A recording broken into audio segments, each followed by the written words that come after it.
بسم اللہ الرحمن الرحیم۔ السلام علیکم۔ حکومت پاکستان نے 31 اکتوبر 2023 کی ڈیڈ لائن دی تھی افغان شہریوں کو کہ جن افغان شہریوں کے پاس ویلڈ ڈاکومنٹ نہیں ہیں وہ ملک چھوڑ دیں۔ 1 نومبر سے اب تک لاکھوں افغان پناہ گزین وہ اپنے ملک جا چکے ہیں، بارڈر کراس کر چکے ہیں۔ ان میں مرد بھی ہیں، عورتیں بھی ہیں اور بچے بھی ہیں۔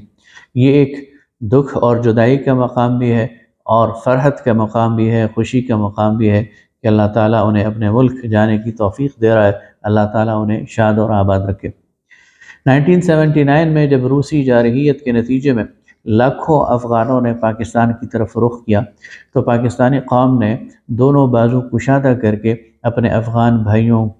کا استقبال کیا اور انہیں اپنے ملک میں رہنے کی جگہ دی۔ ایک اسلامی اخوت اور بھائی چارے کا ایک بہت بڑا ثبوت پاکستانی قوم نے فراہم کیا۔ اور پھر گزشتہ 40 سال یہ افغانی بھائی پاکستانی بھائیوں کے ساتھ گھل مل کر رہے اور صورتحال وہ بن گئی کہ من تو شدم تو من شدی، من تن شدم تو جا شدی، تا کس نگوید بعد ازیں من دیگرم تو دیگری، یعنی ایک دوسرے کے ساتھ گھل مل گئے، وہ اس معاشرے کا حصہ بن گئے۔ آج انہی افغانوں کے انخلا کی وجہ سے ظاہر ہے کہ دکھ اور تکلیف بھی ہو رہا ہے لیکن خوشی بھی ہو رہا ہے، جیسے کہ میں عرض کر چکا ہوں۔ لیکن یہ معاملہ شاید کسی عجلت پسندی کا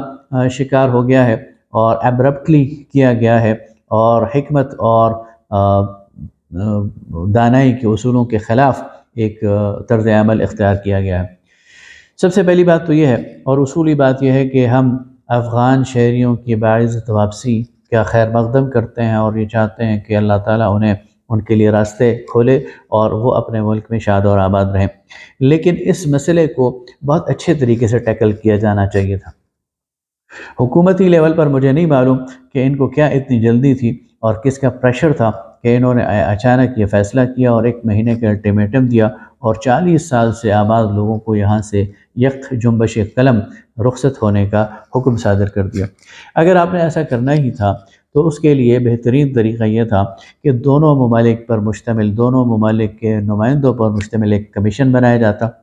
اور وہ کمیشن ایک پالیسی طے کرتا، ایک حکمت عملی طے کرتا کہ یہاں سے یہ لوگ جائیں گے کیسے اور وہاں پر آباد کیسے ہوں گے، اور اس کے لیے ایک ٹائم فریم طے کرتا، اور ظاہر ہے کہ وہ مہینوں پر تو نہیں، سالوں پر ہونا چاہیے تھا، کم از کم 1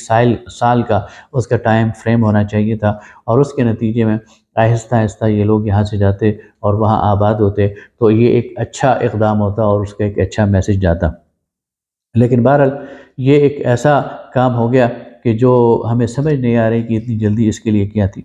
پھر اس میں اور بہت ساری چیزیں تھیں، مثلا جو لوگ 40 سال سے یہاں رہ رہے تھے اور انہوں نے اپنی جائیداد بنا لی تھی، انہوں نے یہاں اپنے لیے کاروبار سیٹ کر لیا تھا، تو کیا یہ آپشن زیر غور نہیں رہا کہ انہیں پاکستان کی شہریت دے دی جائے، انہیں پاکستان کے اندر باوقار طور پر پاکستانی شہری کی حیثیت سے رہنے؟ ظاہر ہے کہ آج کل تو ہر چیز وہ ڈیجیٹل ہے اور سائنٹیفک ہے اور بائیو میٹرک ہے، آسانی سے ان کو اپنے سسٹم کے اندر رکھا جا سکتا تھا، انہیں پاکستانی شہری بنایا جا سکتا تھا، اس لیے کہ انہوں نے پاکستان کی معیشت میں کنٹریبیوٹ کیا، خوددار لوگ تھے یہ جب آئے تو یہ پھر ہم پر بوجھ نہیں بنے، بلکہ انہوں نے ٹرانسپورٹ کے شعبے میں، انہوں نے ہوٹلنگ کے شعبے میں، انہوں نے بزنس کے شعبے میں، یہاں تک کہ انہوں نے جو مین پاور پاکستان کو فراہم کی اور پاکستان کے اندر جو کنسٹرکشن ورک ہوا ہے اس میں جو مزدوری ان لوگوں نے کی ہے وہ سب زبان زد عام ہے اور سب لوگ اس کو جانتے ہیں، لہٰذا محنتی لوگ تھے، ان کو اگر پاکستانی معاشرے میں سمایا جاتا اور پاکستان میں ان کو قانون کے تحت اور آئین کے تحت شہریت دے دی جاتی تو شاید پاکستان کی جو اکانومی ہے اس کے لیے وار ثابت نہ ہوتے بلکہ یہ اس کو بڑھانے اور چڑھانے کا یعنی سامان کرتے۔ جہاں تک لا اینڈ آرڈر کی بات ہے، جہاں تک جرائم کی بات ہے تو ظاہر ہے کہ وہ ہر قومیت میں ہوتے ہیں، ان میں بھی ہوں گے، پاکستانیوں میں بھی ہوں گے، پنجابیوں میں بھی ہوں گے، پٹھانوں میں بھی ہوں گے، تو اس کو ٹیکل کرنے کا طریقہ شاید یہ نہیں ہے کہ ان کو یہاں سے دیس نکالا دے دیا جائے۔ بھیجنا ہی تھا تو پھر اس کے لیے حکمت عملی بنائی جاتی، جیسے کہ میں عرض کر چکا ہوں، اس کے لیے کوئی جوائنٹ کمیشن بنایا جاتا پاکستان اور افغانستان کا، اور اس کی بنیاد پر ان کو یہاں سے ایک ٹائم فریم کے تحت باعزت طریقے سے بھیجا جاتا تو شاید وہ بہت اچھا ہوتا، اس لیے کہ یہ جو افغانستان ہے یہ پاکستان کا اسٹریٹجک ڈیپتھ ہے، اور افغانستان میں ہم اپنی دشمنی مول نہیں لے سکتے، ایک دشمن افغانستان کو ہم افورڈ نہیں کر سکتے، ہم تو ایک دوست اور برادر اسلامی ملک افغانستان کو افورڈ کر سکتے ہیں۔ لہٰذا ہم ایسی پالیسی پر پتہ نہیں کیوں اور کس کے اشارے پر گامزن ہو گئے ہیں کہ ایک دوست اسلامی ملک افغانستان کو ہم اپنا دشمن بنا رہے ہیں۔ اب جب وہ جا رہے ہیں تو میری پاکستانی قوم سے اور پاکستانی بھائیوں سے گزارش ہے کہ ان کی اس کمزوری کا فائدہ نہ اٹھائیں۔ ان کی جو جائیدادیں ہیں وہ آپ اب کوڑیوں کے بل خریدنا چاہتے ہیں، یا ان کی جو گاڑیاں ہیں ان کو آپ کوڑیوں کے بل خریدنا چاہتے ہیں، تو یہ ان کے ساتھ ناانصافی ہے، یہ اسلامی اخوت کے بھی خلاف ہے۔ لہٰذا وہ اگر کوئی چیز بیچنا چاہتے ہیں، وہ اپنی کوئی جائیداد بیچنا چاہتے ہیں، کوئی دکان فروخت کرنا چاہتے ہیں، کوئی کاروبار بیچنا چاہتے ہیں، کوئی گاڑی بیچنا چاہتے ہیں، تو جو اس کی مارکیٹ ویلیو ہے وہی انہیں دیں، اور اس میں ان کے ساتھ احسان کا رویہ اختیار کریں، ان کی کسی مجبوری سے فائدہ نہ اٹھائیں، اس لیے کہ اس سے اللہ بھی ناراض ہوگا اور اس سے وہ افغان بھائی ہمارا اسے بھی پاکستان کے لیے غلط میسج لے کے جائے گا۔ اسی طرح جب وہ بارڈر کراس کر رہے ہوں تو وہاں جو عملہ ہے ان سے گزارش ہے کہ انہیں اچھی طرح ٹریٹ کیا جائے، انہیں اچھی طرح وقار کے ساتھ رخصت کیا جائے، اور یہ جو خبریں آ رہی ہیں کہ وہاں پر ان سے رشوت لی جاتی ہے، اور ان سے اگر ان کے پاس کوئی چیز نہ ہو تو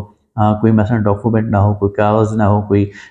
کارڈ نہ ہو، تو پھر ان سے 3,000 5,000 10,000 روپے رشوت لی جا رہی ہے، تو اس کا بھی تدارک کیا جائے اور انہیں اچھے طریقے سے خوراک دے کر اور پھول دے کر پاکستان سے رخصت کیا جائے، اور یہ اہتمام کیا جائے کہ وہ پاکستان کے لیے وہاں اچھی بات کریں۔